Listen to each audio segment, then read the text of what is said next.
Bom dia, gente! Bem-vindo a mais um episódio do Check-in Podcast. Tudo o que você precisa saber sobre imigração. E hoje a gente está com uma convidada especial chamada Alessandra Crisanto e ela é consultora do Sistema de Ensino Superior aqui nos Estados Unidos.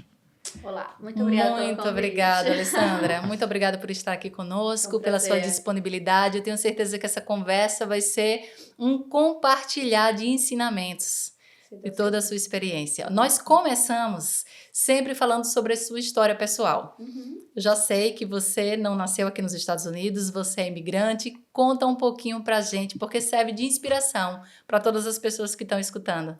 Com certeza. Muito obrigada pela oportunidade, né? Falar um pouco da minha história, ela é longa. Mas, por incrível que pareça, eu estou há muito pouco tempo aqui nos Estados Unidos, né? Vai dar 3 anos agora que eu cheguei. Então, vou dar uma resumida na história. Eu sempre fui no Brasil, né? Empresária e advogada. E aí, eu tive uma empresa, sempre nessa área de educação.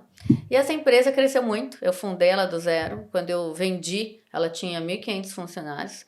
Eu vendi para um grupo que é o maior grupo de educação, é o terceiro maior grupo de educação do mundo, né? E a ideia era eu ficar como diretora deles, né? Só que na pandemia eles fecharam, certo? E aí eu me vi com 45 anos, né? Um pouquinho menos eu tinha, sem nada. Não me sobrou nada, né? Porque até teve problemas, né? Na pandemia. E aí eu falei, bom, unindo ao útil ao agradável, na época, né? Eu conheci o meu atual marido e eu engravidei na pandemia. Eu fui morar com ele num lugar total. Eu era de São Paulo e eu fui morar com ele num lugar totalmente remoto, uma ilha entre São Paulo e o Paraná, na pandemia. Foi maravilhoso, foi o melhor momento da minha vida. E milagrosamente fiquei grávida, né? Eu já tinha meio que desenganada até. Tinha 2 tumores, não era impossível ficar grávida e eu fiquei. Naturalmente, né? É o meu pequeno milagre, né? O Pedrinho. E aí a gente começou a pensar, poxa, né? Como é que vai ser a vida? Meu marido trabalhava para a Petrobras, mas ele trabalhava offshore. Então ele não ficava em casa, ele ficava 2 meses fora, voltava. Bom, enfim. Resumindo a história. Uma pessoa daqui, uma faculdade americana me aproximou, né? Me procurou e falou assim, olha, eu sei que você, né? Faz trabalho, já me conheceu, tinha uma networking muito boa internacional, foram 20 anos de empresa. E ele me convidou para abrir o mercado brasileiro para essa faculdade, que é uma faculdade lá em Nova York. E ele falou, bom, a gente vai começar, né, você vai fazer uma consultoria. Eu falei, olha, interessante, mas não acho que vai funcionar. Porque aqui nos aqui no Brasil, eu vendia muito intercâmbio para Irlanda, essas coisas. E o brasileiro, ele procura algo que ele possa trabalhar de faculdade, porque é muito caro para o brasileiro. Pagar o dólar já estava 4, né? Não tá 6 como hoje, né? Porque hoje eu falo que é 6, né? E aí ele falou assim, não, os nossos cursos, além de poder trabalhar, eles vão... Eu dou scholarship, eu dou bolsas. Aí eu falei, olha, tá meio too be good to be true, né? Não, e eu falei, mas eu não quero saber de trabalhar ilegal. Não vou vender nada que é ilegal, né? Aí ele, não, é legalmente. Eu falei, mas eu nunca ouvi. Foram 20 anos trabalhando e nunca ouvi que um estudante pode trabalhar nos Estados Unidos. Aí ele falou, mas nós temos uma permissão especial que pode. Eu falei, tá, depois de 1 ano? Não, desde o primeiro dia.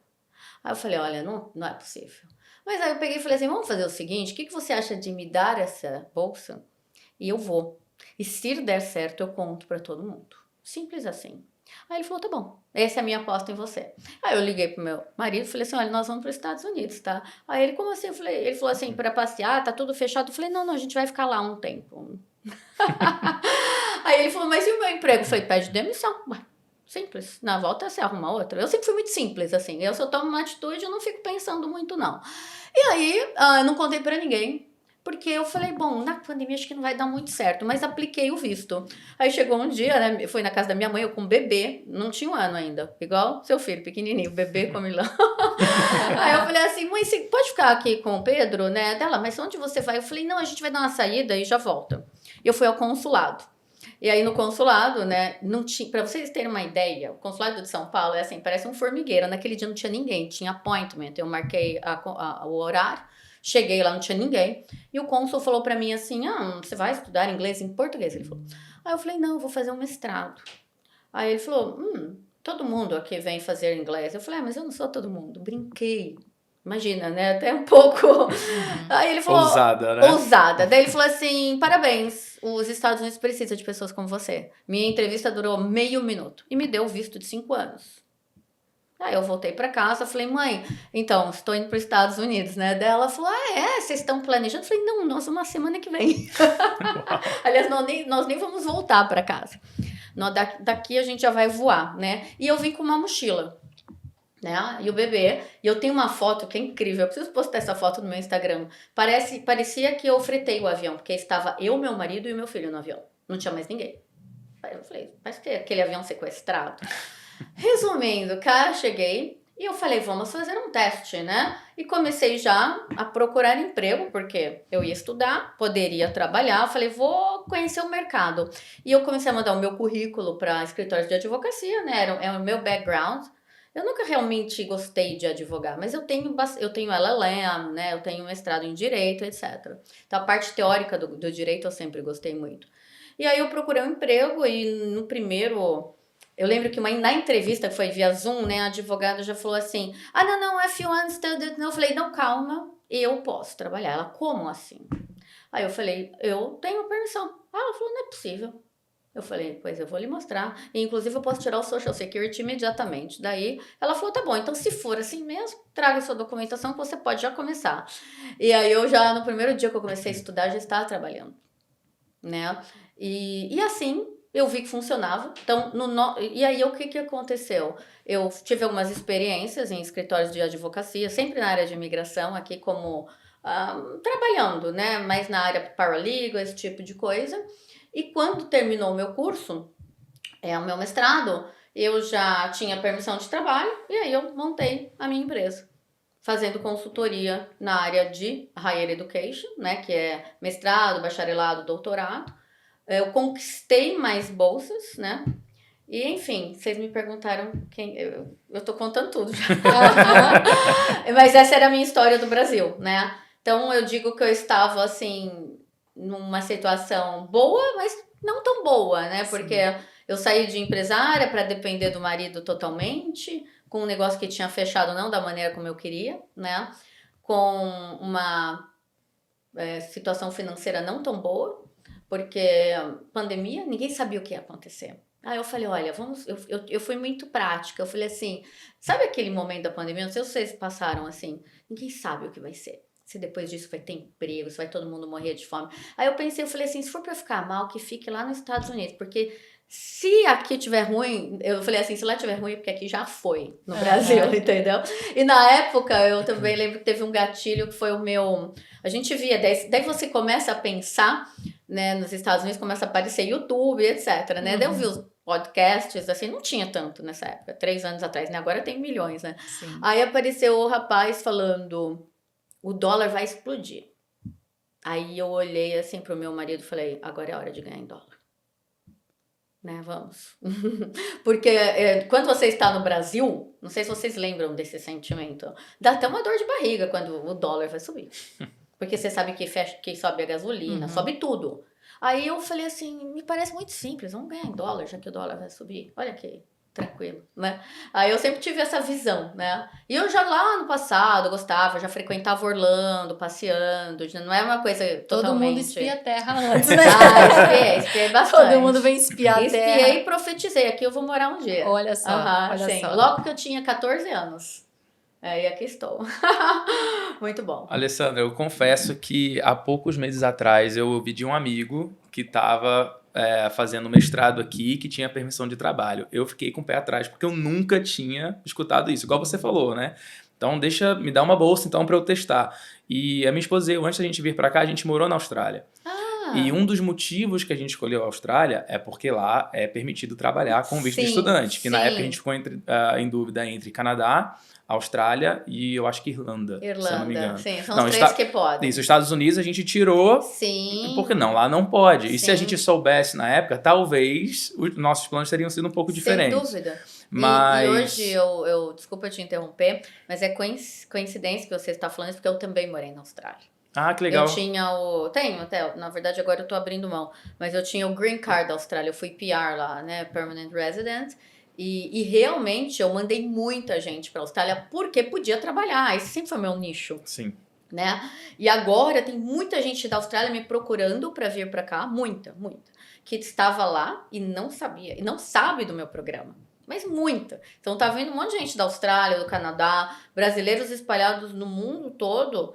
Eu falo que eu não criei o programa, mas eu desbravei e comecei a comunicar. E realmente, ainda onde que eu fui? Ai meu Deus, onde que eu fui? Sexta-feira, numa reunião também, um podcast. Ele falou: olha, todo mundo que eu indico você, até aqui nos Estados Unidos, fala: eu não sabia. Eu não sabia. Então tem muita gente ainda que a gente pode ajudar, né? Uma pergunta de curiosidade. Esse poder trabalhar é poder trabalhar full-time, part-time, com todas as condições normais de uma pessoa que tem visto de trabalho? Ou tem algum tipo de restrição na área que a pessoa vai trabalhar, ou a carga horária, ou o período? Sim, ele tem, eu diria que, generally speaking, assim, pela lei, né, ele tem que estar relacionado ao curso, o trabalho. Porém, você que fez college aqui, vou dar um exemplo, alguém faz um curso de business. O que é business? Tudo é business. Tudo é business. Você entende? Então, por exemplo, eu tenho pessoas hoje fazendo MBA, né, e eles podem trabalhar em banco, na área de finanças, na área de RH, na área de real estate.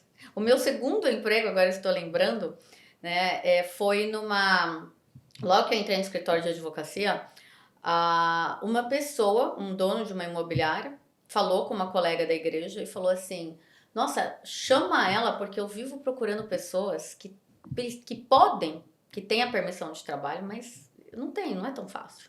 E aí ele me fez uma oferta assim irrecusável, até de green card junto, com um salário 3 vezes maior que eu ganhava, para ir trabalhar na área de contratos na imobiliária. Então, assim, e era relacionado ao meu mestrado, que era management. O que eu estou querendo mostrar aqui é que o trabalho relacionado, ele é muito amplo em alguns casos. Então, por exemplo, meu primeiro mestrado foi em management, Masters of Science in Management, com ênfase em marketing digital.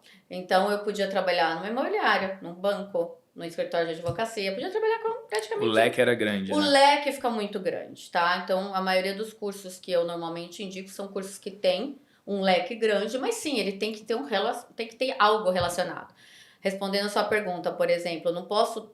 já teve um cliente que reclamou. Ele, fazendo mestrado, aí ele recebeu uma vaga da Disney. Só que aquela vaga era para limpeza. Aí não pode. Não tem nada a ver. Tá? Então agora Porque ele pode profissionalmente ele não tem como avançar, ele não está fazendo mestrado para isso. Isso, exatamente. Porque precisa ter um contexto profissional. Sim. Agora, se for para ele ser manager na empresa de limpeza, ele pode. Se for para ele ser manager num restaurante da Disney, ele pode. Entendeu? Ou se for, não necessariamente manager, mas um cargo administrativo. Sim. Entendeu? Então, esse é o relacionamento que tem que ter entre curso e a faculdade, né? Mas você respondeu a sua pergunta? Respondeu. Em questão de horas também, ao longo do mestrado, depois que eu comecei a divulgar isso, surgem muitas pessoas falando, assim, que não tem o domínio da legislação, né? Porque ela é um pouco tricky, assim. Muitos advogados não conhecem, né? Porque a empresa que me patrocina, ela é voltada para esse mercado. Então, assim, a empresa que hoje está por trás de mim são pessoas tem dono de faculdade. Tem tudo, são pessoas focadas nesse ramo, né?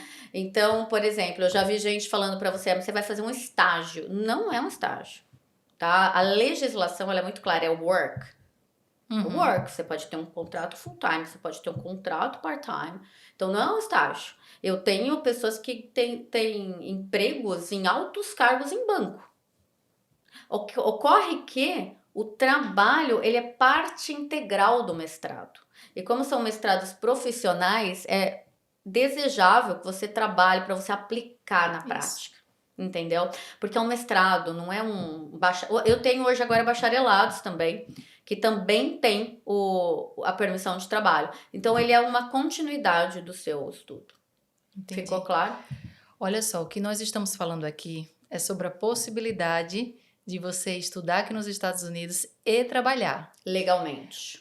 Só estudar nos Estados Unidos já é um sonho. Uhum. E você estudar nos Estados Unidos e ter a possibilidade de você trabalhar, nossa. Então vamos lá. Desde o primeiro dia. Então vamos traçar esse caminho. Uhum. Quais são os requisitos? Requisitos, tá. O meu carro-chefe é o mestrado, né? Então, para você fazer o mestrado, você precisa ter um curso superior em qualquer área. Qualquer área, aquilo que a gente conversou. Vamos dar um exemplo. Eu tenho um bacharelado em teologia, eu posso fazer um MBA? Pode. Eu tenho um bacharelado em dentista, eu posso fazer um mestrado em finanças? Pode. Eu tenho um bacharelado sou médico, eu posso fazer um MBA em Health Admin? Posso. Eu tenho qualquer. Sou profissional da educação física, posso fazer um mestrado aqui? Ou seja, qualquer bacharelado, tá? Alguns tecnólogos, dependendo do perfil da pessoa, aí a gente faz uma avaliação acadêmica para ver se ele é adequado, se o que ele tem de experiência é equivalente ao mestrado. E o inglês intermediário, tá? Que é aí que eu acho que é onde esbarra a maioria dos brasileiros. E o que é o inglês intermediário? Inglês intermediário não é muita coisa, para ser sincera. Por quê? Hoje, principalmente, eu falo que a pandemia, né, foi triste, mas trouxe muitas coisas boas para nós, né? Uma delas é que as faculdades nos Estados Unidos, elas começaram a aceitar um teste chamado Duolingo English Test. E o Duolingo, você faz no computador. É o Duolingo do aplicativo? Ele é vamos dizer, uma parte, né? Tá. Pela mesma empresa, né? Tá. Você faz o English Test no lugar do TOEFL. Não precisa mais fazer TOEFL. Ninguém mais faz TOEFL. Até Harvard aceita o Duolingo hoje. Olha só. Então, você faz o Duolingo e eu tenho faculdade. E aí, cada faculdade vai ter uma nota. Uhum. Então, as minhas, a partir de 90, eu já tenho Duolingo, que é 60% da prova. Então, inglês intermediário. Para quem já está nos Estados Unidos estudando inglês, por exemplo, se você tiver o B+, já é o suficiente. O B+, level B, né? Tem é o High Intermediate, vamos dizer assim, já pode. E também um GPA. Então, o GPA também, mas olha, até hoje, tá, de milhares de estudantes que eu recebi brasileiro, não alcançou um GPA, tá? Porém, eu tenho faculdades que vão pedir 3.5 a 2. O 2 é muito difícil, eu nunca vi ninguém que nunca atingiu um 2 no GPA, mas precisa. Se você não... Então, vamos lá. Primeiro requisito... Aí, vamos explicar o que é GPA, né? Sim. Porque você estudou que a gente tá falando como se todo mundo soubesse. Exatamente. O que é o GPA, tá? O GPA é a média das suas notas que você teve no Brasil. Sim. Então, você vem lá com as notas, né? Tem faculdade que é A, B, C, tem outras que é 7 e tal. Aí, a gente vai fazer uma evaluation para uma empresa credenciada aqui dos Estados Unidos, das faculdades, e elas vão ver se a sua nota é mínima para você cursar o programa. Então, como eu disse, eu nunca vi um brasileiro que não tenha atingido um GPA mínimo que eles exigem. Não é nada assim, né, fora do normal, tá? Então, respondendo os requisitos. Ter um bacharelado, quais são os requisitos para entrar no mestrado? Ter um bacharelado em qualquer área, ter um Duolingo Test no inglês intermediário, se você mora nos Estados Unidos, já está na escola de inglês, é o Level B, que é aceito em algumas das minhas faculdades. Ademais, mostrar uma comprovação financeira, ok? Que pode ser sua ou de um patrocinador, ou mais. Então, digamos que você não tenha o valor em conta, você pode ter uma pessoa que vai te ajudar e a gente demonstra esse valor na conta para ser aceito, e aí cada faculdade tem um valor. Então, vamos dizer assim, a partir de $23 mil por pessoa, a gente já tem faculdades que aceitam. Tem que demonstrar o valor. estudo de quanto tempo? 2 anos? 2 anos. Sim. Para 2 anos. É ok, né? É quite ok. Sim. Vamos dizer aí. Bom, mais uma pergunta para você. Isso que você descobriu, né, através da sua própria experiência de poder estudar e trabalhar, é algo, não sei se você sabe, que é novo, que começou de pouco tempo para cá, é algo que já existe há mais tempo, só que nunca foi divulgado e tem sido divulgado mais agora? E qual que tem sido o seu maior desafio ao longo, né, dessa sua jornada focada nessa consultoria de ensino superior, né, nesse direcionamento? uma vez que a maioria das pessoas ou não acreditam ou não sabem que existe, então podem achar, da mesma forma que a gente acaba pensando, né? Será que tem alguma pegadinha? Onde é que tá o trick aí, né? Uhum, sim. Olha, ótima pergunta, porque eu não inventei isso, tá? O CPT, o OPT, eu não inventei, ele já existia, respondendo sua pergunta. Muito pelo contrário, né? Que eu acho que vai ficando um pouco mais popular, o governo vem apenas solidificando as leis nesse sentido, mas sempre existiu. Então você pode trabalhar e estudar por 2 anos durante o curso, e após o curso existe o OPT, que você pode trabalhar de 1 a 3 anos, ficar só trabalhando, sem ir, né, no curso, sem pagar escola. Então o meu programa, na verdade, são de 5 anos, tá? Por quê? Porque eu foco muito nos mestrados na área STEM, ok? Para quem não sabe, STEM são áreas que o governo precisa de mais pessoas, né? Então, ciências, tecnologia, engenharia, maths, mas ele é muito amplo. A gente tem mais de 10 mil cursos nessas áreas. Então, o que acontece? Não inventei a roda.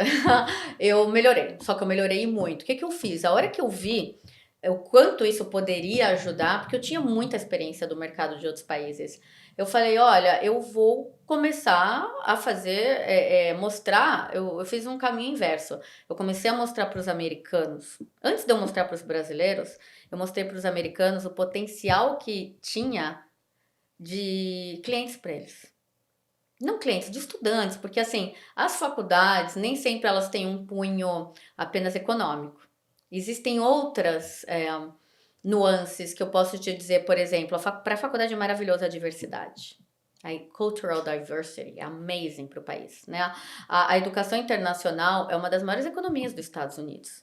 Então traz multiculturalismo para as faculdades, traz uma mão de obra para o país maravilhosa, porque o brasileiro é muito capaz. E aí eu comecei a mostrar isso para eles, e eles não entendiam, eles nem sabiam. É muito interessante, eles nem preocupavam com isso. Falei assim, deixa eu falar uma coisa para vocês. Sabia que tem, sei lá, quantos milhões de brasileiros aqui nos Estados Unidos que poderiam estar dentro das suas faculdades? Por que eles não procuram? Eu falei, porque não tem informação. Se você hoje for nas faculdades que eu represento, acontece o tempo todo, volta para mim. Eles mesmos já mandam para mim, porque eles não têm pessoas para atender, eles não conseguem explicar. Eles não conseguem explicar como funciona. Eles né? não conseguem explicar, a gente não consegue entender e a gente faz de conta que tá tudo bem. E acaba às vezes desistindo. Sim. Você falou de desafio. O desafio é a falta de conhecimento, né? Então, voltando ao que eu faço. O que eu faço, que as pessoas às vezes me veem no Instagram e tal, parece que eu tô só recrutando aluno. Eu tenho a outra ponta. Eu trabalho para as faculdades. E quando eu trabalho para eles, eu explico para eles, eu falo, vamos lá, o brasileiro precisa de parcelamento. Como assim? Mas eles não têm o dinheiro? Eu falei, não, ele precisa de parcelamento. Não faz muita pergunta, tá? A gente está acostumado a pagar tudo parcelado. Então, a primeira coisa que vocês vão fazer, se vocês quiserem ampliar a sua diversidade, é me apresentar um plano de parcelamento para o meu cliente pagar. Outra coisa, o brasileiro, ele sofre um problema de câmbio muito forte. Ele não vai poder pagar igual o chinês, igual os outros. Ele precisa de scholarship. Então, eu quero um número de scholarship para os meus brasileiros. Tá?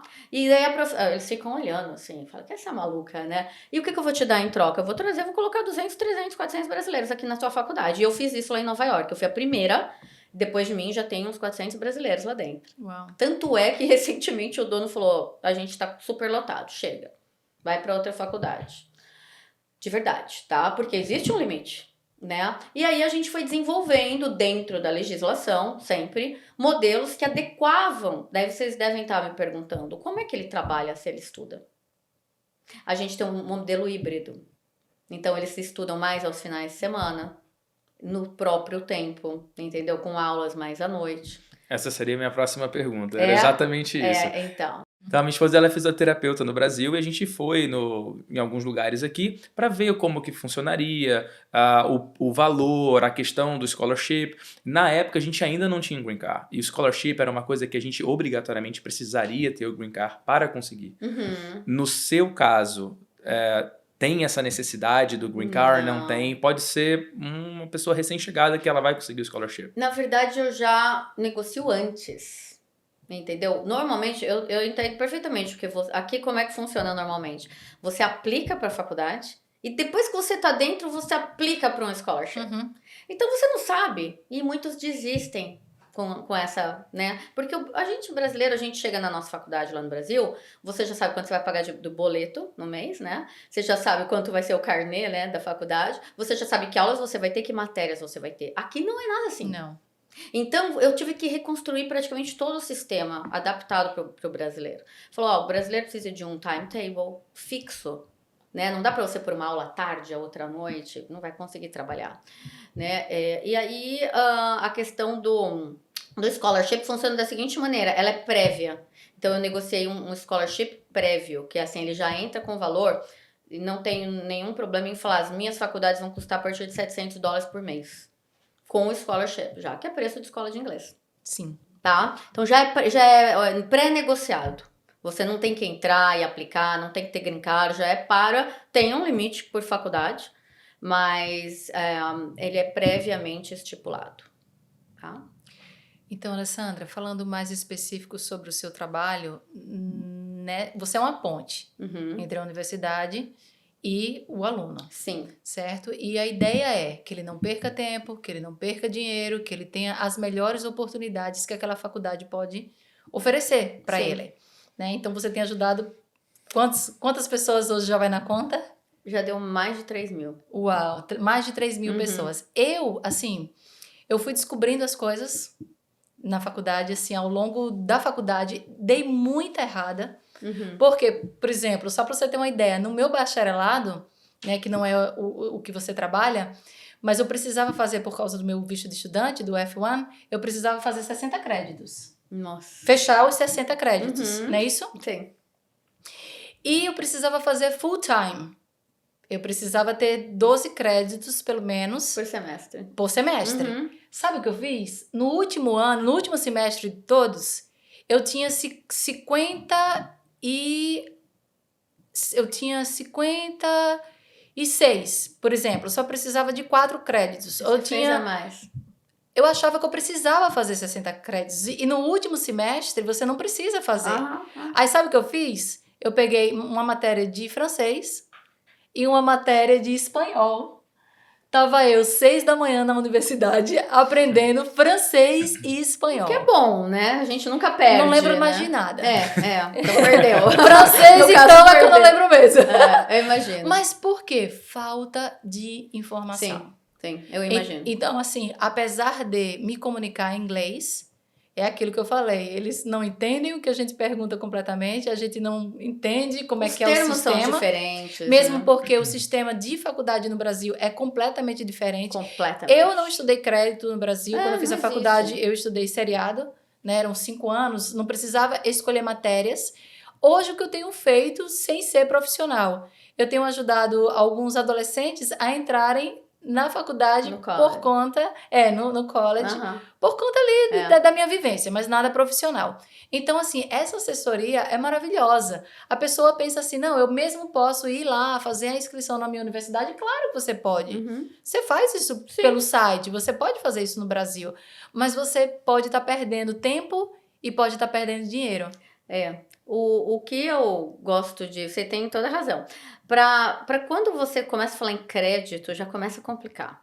Porque para explicar para o brasileiro que um crédito não é necessariamente uma matéria são 3 créditos. 3, 4. Então, é complexo, entendeu? Eu já vi casos tristes, assim. E outra coisa, dentro do mundo de uma universidade, existem vários produtos. Então, eu tive uma situação...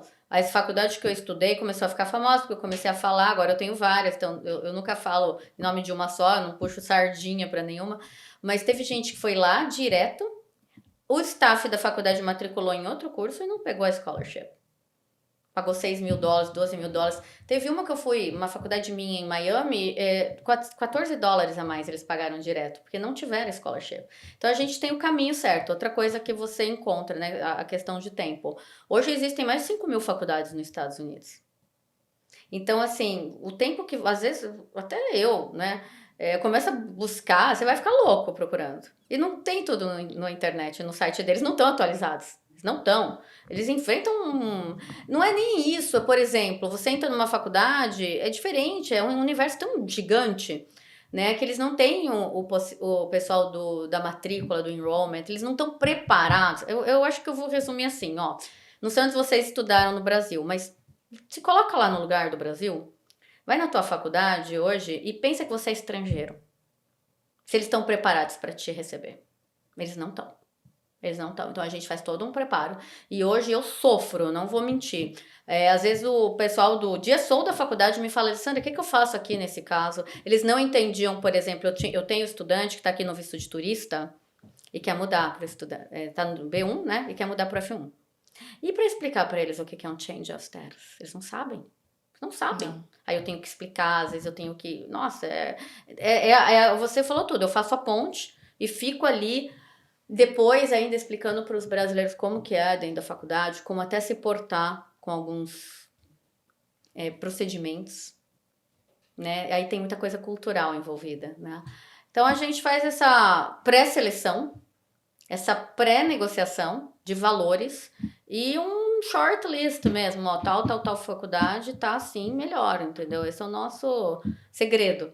É pegar as faculdades que têm melhor bolsas, que estão com a melhor que dá para você poder trabalhar, que vai ser STEM, que é bom para a carreira, e principalmente que já estejam um pouco mais adaptadas aí pro nosso povo, entendeu?